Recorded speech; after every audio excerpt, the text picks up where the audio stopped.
how fitting would it be, Supersonic, if Triple Trouble, who at times had trouble showing up for their, for their biggest matches throughout the season, takes this match right here, which has minimal significance for them, a couple $1,000 of prize money, but shows up and ruins everything for BDS.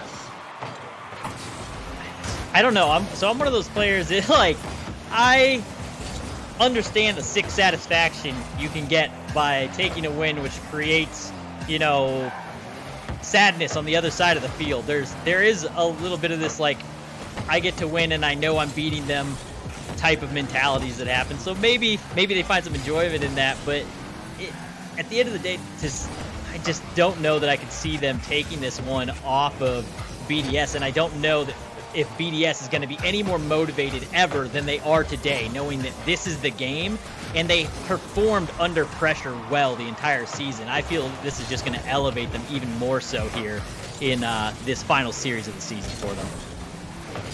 Yeah, two rosters this season in Europe that stayed exactly the same. The Get Squad and Team BDS, which was formerly ARG. One has performed much better than the other, but it's Tadpole who gets the opening goal here as this one finds its way through. Nobody home, and Triple Trouble strike first.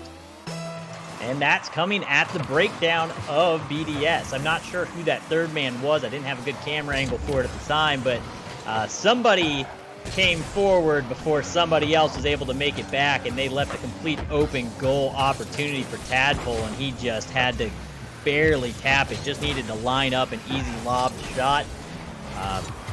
Can't be giving those away for free. Unless you take them back for free. Monkey Moon, as I said, can throw you in the backpack if he needs to and just solo his way through the game. Picks this one up, gets the flip reset. Gonna set it right there under the crossbar as it drops down into the middle of the right side of the net. Nobody has done it more or made it look better than Monkey Moon on a per-game basis. Doesn't have the most overall in the league, but that's because Meloshisu and Carrion have both played 4 more games. Playax will make a save here, denying Tadpole a second tally. And now Rich Ronde just trying to jump one off to the side, slow things down for BDS. And Tadpole has plenty of time to set up on the backboard. Louie and Playax race to the corner. There's no boost to be had there. And now Rich Ronde needs one more touch, and Mark is there to make sure he doesn't get it. Well, this is the pace of play we expected from these two teams. They are going to move up and down the field very quickly. If there is any lapse at all in defensive rotations, you are going to pay a hefty price for it. Louie, not the best defensive effort there, but it worked out. He made a great adjustment. It leads to this opportunity, but Rich Ronde does not get that ball down. One of the interesting things on these two teams is their saves per game stat. One of the teams being 5th, the other team being 9th. Goal gonna come from Bluey, though, as he pushes one down the field here, coming off the sidewall, down to Tadpole, back into Bluey, and that just rockets it down the field just over the defense. Hard ball to read. Second goal for Triple Trouble, giving them the lead here as we come into the halfway mark. But the interesting stat is that saves per game stat. It is so close in average saves per game between 5th and 9th. 5.06 to be the 5th overall, 5.0 to be 9th, which is Team BDS. So on the EU side in this bottom half, and really across the league as a whole, it is much more about just not allowing the goals and shot opportunities to occur, period. A lot of it comes down to these midfield battles and which team can do that better or only allow one guy through so that they're not getting these 2v1 situations. And it's just kind of a really cool stat for me personally to look at and see how close that is. 0.06 of a save, and Tadpole flips the wrong direction and opens the net up and just gifts this one into Monkey Moon. Yeah, I think he got a late break on that as well. So Monkey Moon, he adds his second. He's got as many as Triple Trouble here in Game 1. That is par for the course for Team BDS. This roster over the past 2 seasons, they have gone as Monkey Moon has gone. It has been He's had a little more help this time around. It has been a much better team effort. PlayX and Mark Bayet have both stepped up significantly. That's why they have a shot at going directly to RLCS 10. But they have to battle their way through triple trouble. Monkey Moon getting back and putting on the work in the defensive end as well. Plenty of boost, so he doesn't need to take that corner, but that means somebody from triple trouble steals it instead. In fact, they'll get both. Now Rick's Ronde up to Tadpole. He's got Bluey down there, but Monkey Moon jumped in his way. Great proactive defense up on the backboard as BDS shuts the door and finally sends this ball out of the zone for at least a moment. Yeah, Monkey Moon took him about 3 laps there in that corner, but he eventually found that big clear that they were looking for. Marked by 8, going to bring it out of the corner this time himself. Down to 40 seconds, another opportunity for Tadpole. He pushes that way wide. Bluey gets the midfield boost and gets out because Rick Ronde has plenty to work with. Bluey coming on. Monkey Moon beat him. BDS just a little quicker to the ball in their own defensive end now. 25 seconds left. Up off the ceiling. Play needs this. He's got it. And nobody left to keep the attack alive except that falls to Bluey. And now he's got a full tank, but he could not drop down like Matane earlier. Now Bluey. 5 seconds left. Trying to spoil hopes and dreams for BDS. Looks like we're going to overtime, though, in game number 1. And this is where we talk about it, the intangibles. Is you got to win a match. You need to take these down. This is the area where I feel BDS is that squad that gets things done. They don't really let pressure get to them in OTs. We'll see if that continues to be a true story here as we get our first OT of this series. Tadpole has scored 32 goals this season. Rick's Ronde 34. Monkey Moon 36. Will one of them end this OT, or will it be somebody else? Tadpole trying to center that ball towards Bluey and Ricks. He could not. And now here comes BDS. Monkey Moon, not a lot of boost, but a lot of space to roam around. Ronde was looking for Tadpole. He didn't have the boost to stay up. Rick's Ronde does come up here, and Monkey Moon has another clear over the crossbar. Monkey Moon, that might work out, but Rick's is right there. Again, Rick's Ronde looking to end this one. He's been quiet in this game, and he does not make his presence known there either.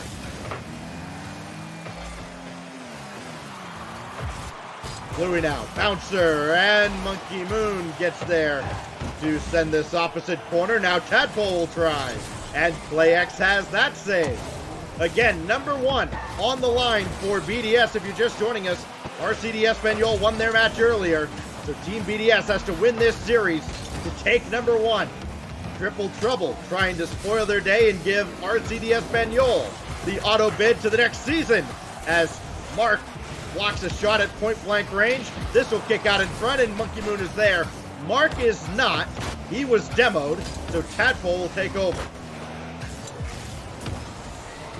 Mark by 8, looking for a teammate, not finding one. And now this should be Bluey. No, to be Tadpole. Ricks is already downfield. Off the back wall, Bluey got it through, and it rolls just wide. This is trouble though off of play. Monkey Moon scrambles over and just gets there in time. Rick's Ronde could not put that home on the near side.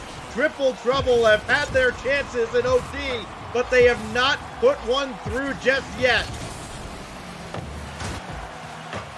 Now Monkey Moon will come in and drop one down after all that triple trouble. Probably should have won this in OT twice, but play hits Monkey Moon, and BDS prevail in game 1. Monkey Moon being that man to get it done here once again. He is just that consistent of a player. That is the guy you want on your team. 3 goals, 3 saves on 4 shots, batting 75% there. Gotta love it. Seeing that type of play out of Monkey Moon is something we've come to expect throughout the season. And you keep asking, you know, kind of in the back of your mind, is can he keep that going for so many matches? And he does once again. And this matchup has been really something to kind of watch so far in this back and forth. Triple Trouble coming out early, getting goals. They're putting out pressure, which is what we expect out of the second highest goals per game in the league at 2.6. So they should be putting up a ton of goals. They tend to outscore them by 1.1 goals per game, really, over the course of the season versus BDS. But BDS has that something, that intangible that we don't have a number on, that helps them win matches and they stay in games. And I think Monkey Moon is just that person. I've said that having a player in your team that keeps you in it, I think that he is that secret sauce. I think they do have a very tangible number. It's 37, the number of goals that Monkey Moon has put in this season, including the 3 in that game there. Now he is just 1 off of the league lead, held by both Carrion and Meloshisu. It seems almost inevitable that he will, in fact, take that. He's going to probably finish with at least 40 when all is said and done. And hopefully for BDS, that'll be the end of Monkey Moon this season. They won't have to go through the promotion tournament. An interesting tidbit on that is that Solari is the #1 team in the league for number of goals that they put up per game, and that's going to be Carrion and Meloshisu. That duo there has been quite the force so far this season, and they locked themselves in. I believe, are they finalized in 3rd at this point? Solari is locked into number 3. Yes, they will. Yeah. So they will end up facing Endpoint in the promotion tournament. The only question is who gets TSM, who gets to play the number 9 team from the RLCS. Will it be this BDS squad, or will it be RCD Espanol? Currently, right now, it looks like it's going to be Espanol. If BDS plays the way they did in game 1, absolutely marked by 8. Banger off the crossbar, down and in. Bangs it right into defender number 5, but not even the crossbar was ready for that shot, as it just banks it back down and into the net, marked by 8 with the long shot. 2 seasons in a row, as mentioned, that Monkey Moon will have led the league in scoring, by the way. He had an assist there as well. Only had 15 assists last season. This time he's up now, 19. It's still a pretty low number. It's what you would expect, though, from a leading scorer of this magnitude. Monkey Moon, another drive. Bluey should have this, and he does. More importantly, he found Tadpole with that ball, but they can't get downfield as quickly as they'd like. It's intercepted by BDS yet again, and Bluey's whipped that off the side. Now Rick's Ronde. Down through the corner. Tough angle, and he does not get it to go. Marked by 8, hit the crossbar, and it went in. Rick's Ronde hit the post, and it went out. Now Monkey Moon. No boost to work with. Still found Mark, but also found Tadpole. He could chase this. Plays in an awkward spot, but the shot's going to be wide. Play out off that wall, trying to be that man to kind of open up the start of these series, and it's really something he hasn't been able to find a ton of, but he's going to find this ball as it waterfalls down the backboard and gives him a nice forced-in shot there in that upper 90. I guess you don't got to get the rest of it done. I was about to say, Clayek hasn't necessarily been that all-star player for his team this season, kind of behind in the stats everywhere else. But again, the way the team blends matters much more than the stat line. I'm a stats guy. I like looking at the stats. But clearly, there is a blend here with this particular team, and Clayek is a part of that. They stayed together after coming oh so close to the promotion tournament last season. That one's going to go off the crossbar, marked by 8, needs a double. No, nobody else to follow up, but everybody's just flailing around like a fish out of water. 2 minutes left. You'd think there were 2 seconds left. There's a lot of panic right now in the defensive end for Triple Trouble as Rick's Ronde sends this away, and very quickly back the other way. We're seeing that ball whip around off the walls quite a bit. Saw the way that ball set up for Clayek a moment ago, and you just think, man, if that's what BDS is going to have going for them, just give them number 1 already. You know, you're just talking about, Triple Trouble kind of getting it going here and the panic that's going on. And it's something that just kind of clicked, and I'm going to have to go back and watch some of their games from earlier in the season. But they're a team that's used to high assists and high goal counts here. Bluey off the back wall, gets a shot off the back wall from Tadpole's pass and just pounds it home.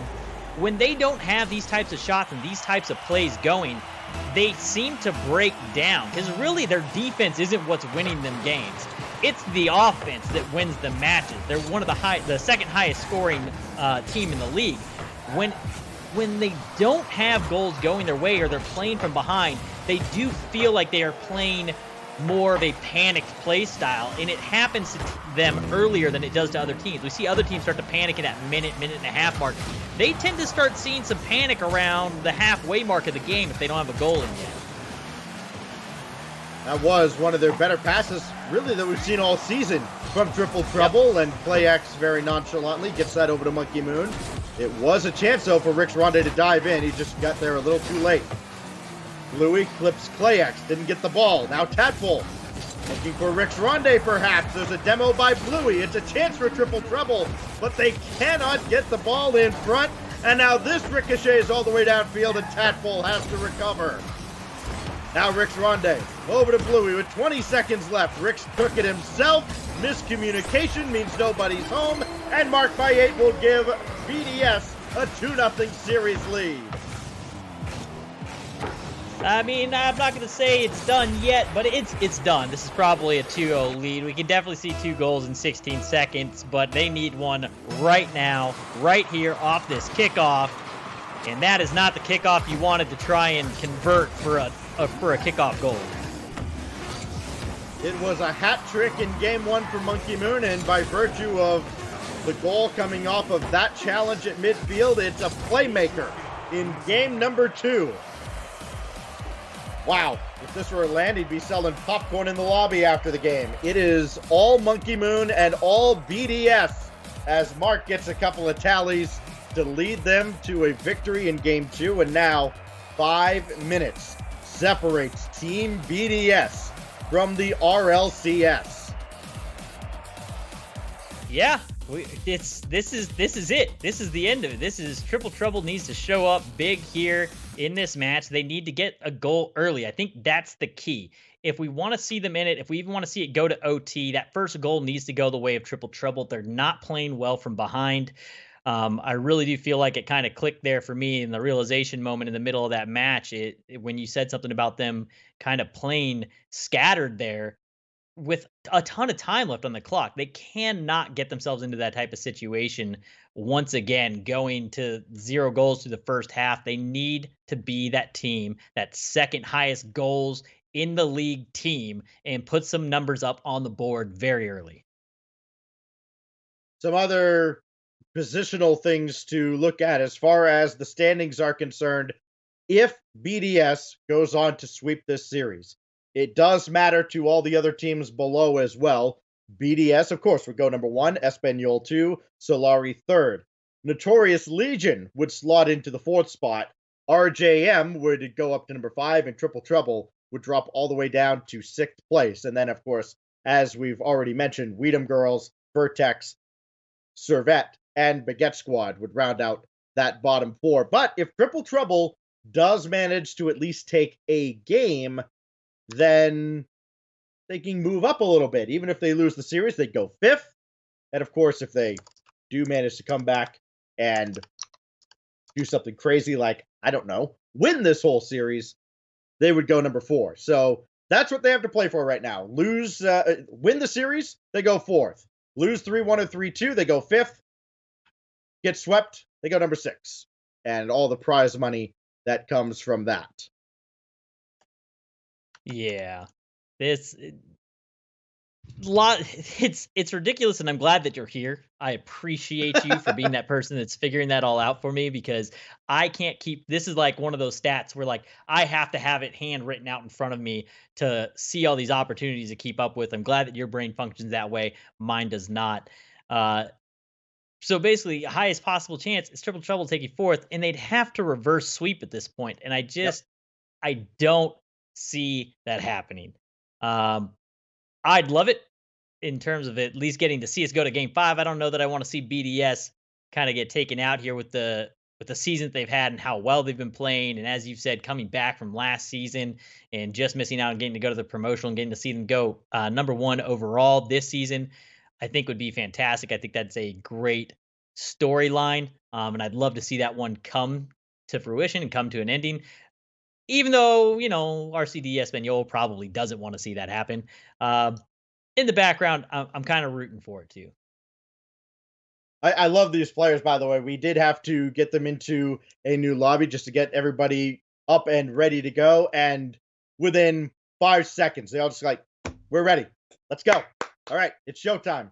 They don't want to wait any longer. We don't want to wait any longer as well. So in just about a minute here, we will get game 3 underway. Again, to reset where we're at right now, Team BDS, 1 win away from securing number 1. They would go straight to the RLCS. What that would mean for everybody else, it would mean in the promotion tournament, Endpoint would get Solari and TSM would get RCD Espanol. And I don't think either of those teams, looking at the seasons they had compared to the seasons that the likes of Espanol and Solari have had, are going to be looking forward to those matchups at all.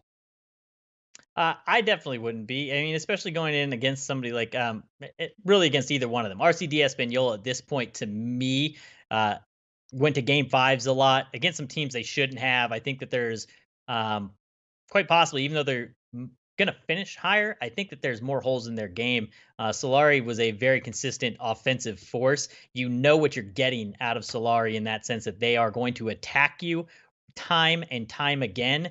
They get caught in transitional defense a lot, which is their issue. And if they can do any kind of course correction on that between now and the promotional tournament, that's a team I would not want to play against.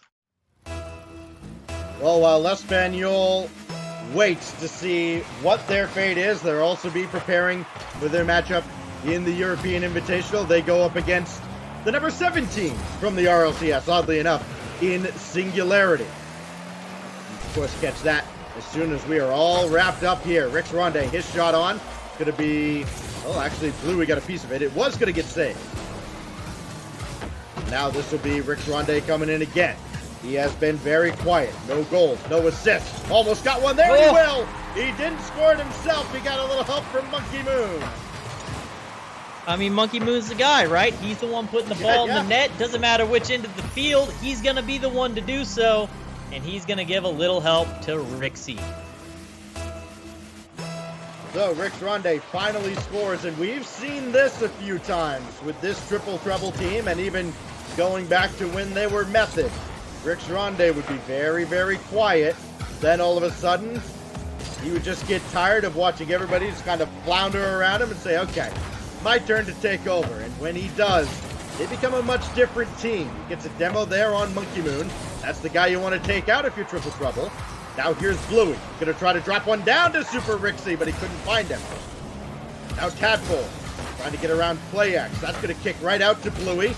Tadpole got a bump in there as well. Bluey, he's got it flip whenever he wants it. And Mark by 8 swats the ball away. Oh, another chance. This will drop straight down. Rix Ronde waiting on the doorstep, and the lead is 2. Another one going to come out here into the open. Rick's not going to need any help from the opposition this time. He's just waiting for it to come down, saying, give it to me, give it to me, give it to me. Knocks that one into the net, and Rick's coming alive here and doing it early is basically what we needed to see from them. Right now, they're going with the game plan, and they're putting points on the board, which is where they feel comfortable, and when they're playing their best is when they get those early leads and they feel like things are clicking. And so far, the offense has been clicking here in game number 3. What a save by Tadpole. That was a clever shot from Mark by 8, and Tadpole still made the save. Monkey Moon throwing another one downfield. Bear in mind, Triple Trouble started their season up 2-0 over Espanol, and then they dropped the next 3. How poetic would it be if they came up with a reverse sweep to then give Espanol the number 1 spot in the league? But nobody's going to get back for this. Rix Ronde could not catch up, and Mark by 8 just sends one soaring back the other way, 95 off the hood of his car. Absolute banger of a shot, just barely squeaking it over there. And really, on that side where things do happen is when the offense is clicking and they are pushing for triple trouble, is the transitional defense breaks down. They allow, on average, 2.12 goals per game, where BDS typically only allows 1.5 goals per game. So that's kind of the issue there for triple trouble, is they're going to find a third, though. Rix Ronde coming in, and he's going to just beat out the defender and punch that one into the right side of the net. Super Rixie cannot be stopped. He's got a hat trick in a must-win game for triple trouble as they try to prolong the series. And right when you thought maybe BDS was going to reclaim control over the series, oh, what a save by Rix. Follow-up goes in, though. Mark by 8's taking over for BDS. Yeah, BDS needs to get another one here, get tied back up, and then switch back to their game plan that they've been using so far, which has been working. You don't want to start getting caught in a shootout with triple trouble, because that's where they shine. You can see Rix coming alive, and he's already getting it going. If Bluey and Tadpole get it going and we go into a shootout, this one will go the way of triple trouble. First half of this game has indeed been a shootout. It has belonged to triple trouble for the moment, but now we'll see what half number 2 holds for us. That's given away, and Rix Ronde stayed there to make the stop, and then Mark took Rix out of the play. That is brilliant because Rix had a shot lined up. That was a creative little bump from the underside. Play X, he has a chance, and Tadpole sends this away, but he was up there with Rix. Could be trouble for triple trouble. Rix Ronde got stuck in the mud, and Mark by 8 continues his reign of terror. All right, tied up, 2 minutes left on the clock here. And now, what happens? Do these teams stay in this shootout mode that we're watching happen, or does BDS start trying to control the pace of this game? I feel that they eventually teeter out if they continue trying to play against triple trouble in this manner. Triple trouble has burned a lot of boost in the first 3 minutes of this game, but after all that, they still find themselves tied. They cannot put BDS away. A very efficient Team BDS attack led now by Mark by 8, who's looking for his 4th, and Tadpole got there to make sure he didn't get a shot. Monkey Moon has not scored since game 1, but he has 5 assists since then. That's exactly where I was going, is we were looking for Monkey Moon to be that league leader in goals, but he hasn't been getting it done. At this point, it's much more important to him that they win the series than him winning that, obviously. And he's let Mark by 8 kind of be that carry player and that offensive pressure and force here in this third match. He picked his spot there, but Rix Ronde was waiting for it. Now Play X. Now Rix Ronde has Tadpole down there, but he couldn't interfere with anyone. Louis going to get this back to Tadpole. Play keep away from Monkey Moon, but Mark is the guy you got to worry about, and he's got this touch. Now Bluey is going to burn a lot of boost, and he did get over Clay X, but that means Clay is still downfield, and he could not center for Mark. Mark could get that to Monkey Moon, though, and Mark pushes one through, but it goes wide. Oh, that was a clever attack again. BDS have proven time and again why they are the best and most creative team in the league. But they haven't secured the top spot yet. Rix Ronde barely misses with 8 seconds left. Now Mark back the other way. BDS has a chance to end this in regulation. They will not, and it looks like we're headed to overtime. Louis got to get there, and Mark's not going to keep that alive. Can Monkey Moon get there? Yes. Maybe BDS can still do this without overtime, but that will send... Oh! Monkey Moon will try again, and he does! Oh my goodness! Monkey Moon marches BDS to the RLCS! Monkey Moon ends it in epic fashion. We said he needed one more goal. Does that get it for him? Is the one goal accurate? That's what I have to ask you now, Stacks. Did he just secure it? That ties him.